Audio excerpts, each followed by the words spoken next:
Nesta quinta-feira, o ex-presidente Jair Bolsonaro completa um mês de prisão domiciliar, na mesma semana que enfrenta o início do julgamento no STF por suposta trama golpista. O período ficou marcado por intensa tensão política, do início com a paralisação do Congresso pela oposição em manifestação à ordem de prisão e, até agora, com a determinação do monitoramento policial da área externa da casa do ex-presidente 24 horas por dia por risco de fuga.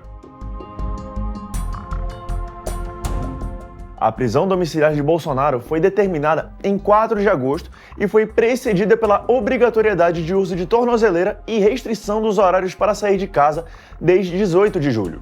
No dia 3 de agosto, um dia antes da detenção, Bolsonaro participou, por meio de chamada de vídeo, com o deputado federal Nicolas Ferreira, de um ato bolsonarista. A participação de Bolsonaro na manifestação acabou sendo divulgada nas redes sociais por seus filhos, Flávio e Carlos Bolsonaro, que apagaram a publicação logo depois. De acordo com o ministro Alexandre de Moraes, do STF, Bolsonaro desrespeitou deliberadamente as medidas cautelares impostas anteriormente, como a proibição do uso das redes sociais, mesmo por terceiros.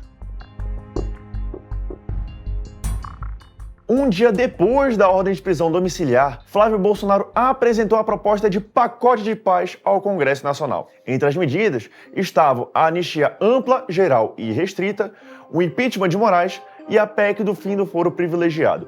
Como forma de protesto, deputados e senadores da oposição ocuparam os plenários da Câmara e do Senado por 30 horas.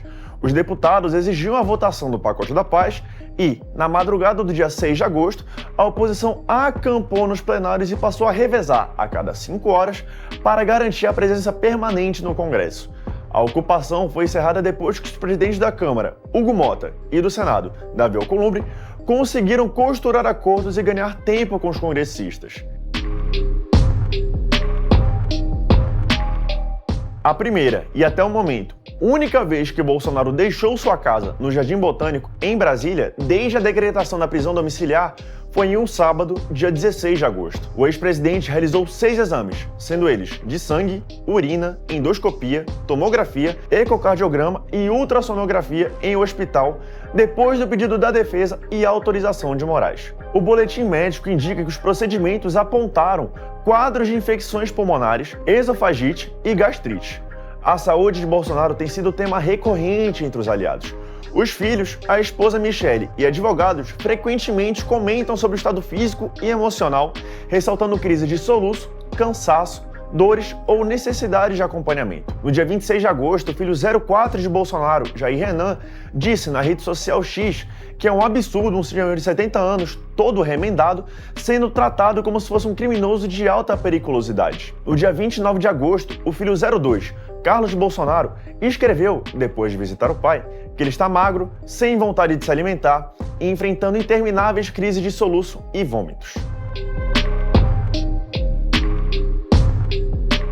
Um dia depois da visita de Carlos, a PF indiciou Jair e Eduardo Bolsonaro pelos crimes de coação no curso do processo e tentativa de abolição do Estado Democrático de Direito por meio da restrição ao exercício dos poderes constitucionais. O indiciamento, que ocorreu em meio às sanções dos Estados Unidos a autoridades brasileiras e a pressão do governo de Donald Trump, se baseou em ações realizadas pelo filho 03 nos Estados Unidos com o objetivo de pressionar as autoridades brasileiras e obter sanções internacionais contra o Brasil. Entre os principais desdobramentos do indiciamento estão o vazamento de mensagens entre Bolsonaro e Eduardo, as trocas de estratégia com o pastor Silas Malafaia, o desejo de pautar a anistia no Congresso Nacional e, principalmente, a existência de uma minuta com um pedido de asilo político ao presidente da Argentina, Javier Milei.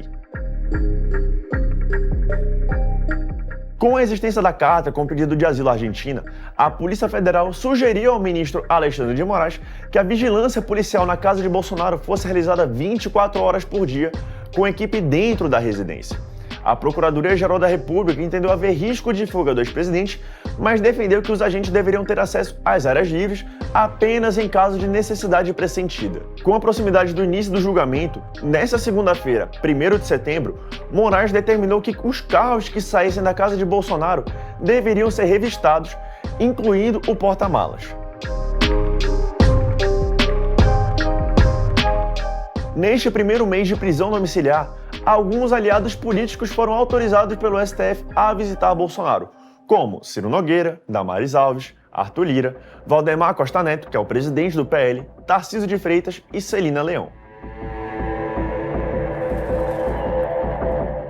O dia 2 de setembro foi marcado pelo início do julgamento de Bolsonaro e de mais 7 réus pela tentativa de golpe de Estado e outros 4 crimes. O ex-presidente estava liberado para acompanhar a sessão de forma presencial, mas, ao colunista Paulo Capelli, do Metrópolis, Flávio Bolsonaro informou que o pai decidiu não ir ao STF por motivo de saúde. A defesa de Bolsonaro ocorreu nesta quarta-feira, 3 de setembro, com um foco em contestar a credibilidade da delação de Mauro Cid, afirmando que ele mentiu em várias ocasiões. O julgamento retorna no dia 9 de setembro, com o início dos votos pelo ministro Alexandre de Moraes. Acompanhe todos os detalhes sobre o julgamento do ex-presidente no metrópolis.com e no nosso canal no YouTube.